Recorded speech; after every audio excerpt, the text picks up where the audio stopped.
I'm Donald Cleveland, the author of Revitalizing America, A Declaration Against Our Government. The question is, where is equal and blind justice? We left off discussing the courts, so let's continue by spending a little bit more time on the U.S. Supreme Court. I've mentioned that the court members don't have to publish their financial disclosures, and in addition, even though the federal courts of appeals under them and the federal district courts under them are required to have ethical rules and guides, the Supreme Court does not. This lack of self-governance recently came to haunt the court when it was discovered that one of its members, Justice Clarence Thomas, has been accepting gift vacations from wealthy real estate billionaires. The vacations included the use of the billionaire's private jet, luxury yacht, and private compounds. Many trips were valued at hundreds of thousands of dollars. According to ProPublica's investigation, there are few restrictions on the gifts justices can accept. That's in contrast to other branches of government. Members of Congress are generally prohibited from taking gifts worth $50 or more and would need pre-approval from the Ethics Committee to make any of the trips Thomas has received from the billionaire Mr. Crow. Some trips can even be valued at $500,000. The investigation revealed during just one trip in July 2017, Thomas's fellow guests included executives at Verizon, PricewaterhouseCoopers, major Republican donors, and one of the leaders of the American Enterprise Institute, which is a pro-business conservative think tank. This is not good behavior. However, this is not the first time such ill behavior has been discovered. In January 2006, the Community Rights Council released a study of the invasion of the Supreme Court by influence peddlers. The organization's director reported that Associate Justice Anton Scalia attended an all-expense-paid seminar at the Ritz-Carlton Bachelor Gulch in Colorado. He played cost-free tennis and fly fishing expedition while socializing with his host, the Federalist Society, another conservative think tank. And it wouldn't make any difference if it was a liberal think tank. This is unconscionable. In addition, he attended a cocktail reception sponsored by the same lobbying firm with which convicted lobbyist Jack Abramoff was working. ABC News followed up by reviewing the more recent disclosure statements filed by the justices and found that 5 of the justices have accepted tens of thousands of dollars in country club memberships. Wouldn't we like to have that? As earlier discussed, the Supreme Court justices are appointed for a term of good behavior. By any stretch of the imagination, Thomas's conduct and the conduct of the other justices, as reported in 2006, were not examples of good behavior. This is especially true when Congress has limited itself to taking any personal gifts over $49. The way the Constitution is written up, it's really up to Congress to define good behavior. If the Supreme Court is too cowardly to govern itself. So in essence, boys and girls in Congress, let's get with it. Let's get rid of this corruption at the highest level of our justice system. Enough for the Supreme Court, perhaps. After all, they only take up 1% of the cases appealed to them. It's due for a massive overhaul. More than 1% of the population that makes appeals to the court need to have their appeals heard. Looking at some of the other weaknesses of the current court system will help to discover specific and general paths to something different. A Yale Law School professor, John Longbein, hurled an explosive criticism at the American legal system in an interview with ABC News. Longbein said, "The truth is, we have a legal system that is the laughing stock of the civilized world. We have a legal system that encourages people not to want to do business in our country. We have a legal system that gets even more expensive, that causes us to pay monumental insurance premiums by comparison to the rest of the civilized world. We have a legal system that is a flop. The professor feels the system is so out of control because lawyers are running it." In an earlier interview, he called the civil tort or the wrongful actions process of going through court as extortion. What's done in our law courts is absurd. It's distortion and trickery. He's not alone. Christopher Darden slammed the criminal legal process when he commented on the O.J. Simpson trial in June of 1995. Darden says we are victims because we're participants in this supposed truth-seeking process, and added that the case has shaken his faith forever in the legal system. Even well-known defense attorney Jerry Spence described the preferred way of determining whether a client has actually committed a crime. He told NBC News, "I simply don't ask, I don't want to know." Another lawyer put it this way: a defense lawyer is not a police officer.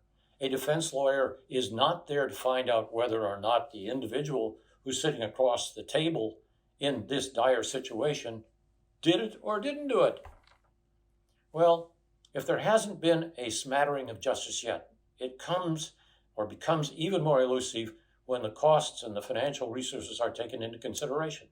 Money weighs in not only in criminal cases, but in civil court as well. A New York attorney who had formerly served as a United States prosecutor in discussing the Simpson trial said, once you put down a certain sum of money and get a result, and then you put down another amount of money and you get a bigger result, that's manipulation, he said. Referring to the O.J. Simpson trial, Raoul Felder continued, he bought his way to freedom. The courthouse was for sale legally. The Simpson defense was alleged to have cost $2 million or several $1 million and featured high-profile defense lawyers and world-class experts. On the other hand, Stephen Bright, the director of the Southern Center for Human Rights in Atlanta, Georgia, reported that the defense of an average poor defendant in Georgia is $183. And only $2,000 is allotted to defend a poor person in Alabama and Louisiana who has committed murder or is accused of committing murder. The average public defender in Washington, D.C. carries a caseload of 325 accused persons. How is that manageable? Michelle Roberts, a recent public defender in the district, pointed out that public defenders seldom investigate the police involved in a case and never have top experts or jury consultants to work with them on cases that they are defending. One of her clients, who needed a DNA expert, couldn't afford to pay the $10,000 into escrow demanded by that expert as a precondition to testify. Her defendant did not get the DNA evidence required in testimony and received a sentence of 30 years to life in prison. Money is not only an obstacle on the criminal side. Generally speaking, civil law claims must be financed entirely by the parties involved. Two exceptions are if the person is determined to be impoverished enough to qualify for legal aid assistance, or a lawyer agrees to take a case on a contingency or pro bono basis. While some federal money still finds its way into the legal aid system, the amounts have been sharply reduced over the past years. Support for legal aid clinics usually comes from cities, counties, charitable organizations, law schools, and contributed pro bono work by individual lawyers or bar associations. Contingency fees are another way of financing things, and it's proof positive that the profession of law is really just another form of business. Lawyers agree to finance the front-end costs of a case and defer their payment until a judgment is rendered. Such fees are usually a percentage of the total award paid to the lawyer's clients. It's not uncommon for a fee to be between 25 and 50% of the award given by the court. However, the attorneys add on their costs as well, so it's well into 50 or 60% of the judgment. Some larger law firms have committees to actually evaluate cases to determine which ones would be best for their business or are more likely to win big sums. So cases that could only bring a judgment of $30,000 are not good candidates for contingency fee arrangements. Attorneys' fees on an hourly basis generally run a minimum of $100 per hour, and the sky is really the limit. Preparation of a simple summons and complaint, the documents generally used to start a court case, could easily cost a minimum of $1,000, and that wouldn't include the costs of the fees paid to the court to file a case. The money to pay someone to serve or deliver the summons and complaint to the defendant would also be extra. the majority of households in America have an income of less than $50,000 a year. So what about a Mr. Jacques Cotton in Oregon, for example, who earned $33,500 a year? And he paid over 19% of it in taxes and yet another $8,000 in child care expenses. If someone negligently caused him $10,000 in damage, how would Mr. Cotton afford the $10,000 in legal fees to recover it? In many instances, laws don't allow recovery of legal fees. Winning the case and collecting $10,000 in interest would still leave him in a lose-lose situation. So Jacques would probably have to somehow absorb the loss and let the perpetrator go unpunished. It's no wonder that the people caught in this position feel that there's no justice for them. The problem is that the number of people in this category is growing. There are numerous other inequities and complications rendering our courts so ineffective that they are about ready to collapse. They range from horrible personal performance by officers of the court to just very bad law in the decisions of the court. A federal judge in Buffalo, New York, went on vacation to the Caribbean.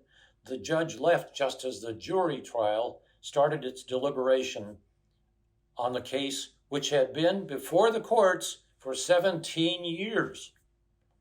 He was not there to answer the questions from the jury when it was so badly needed. An Idaho man on death row can't introduce new evidence which would possibly clear him because the state law prohibits the use of any new evidence after 42 days from the jury's verdict. A Vermont man was executed in Texas because there was no legal way to consider new evidence.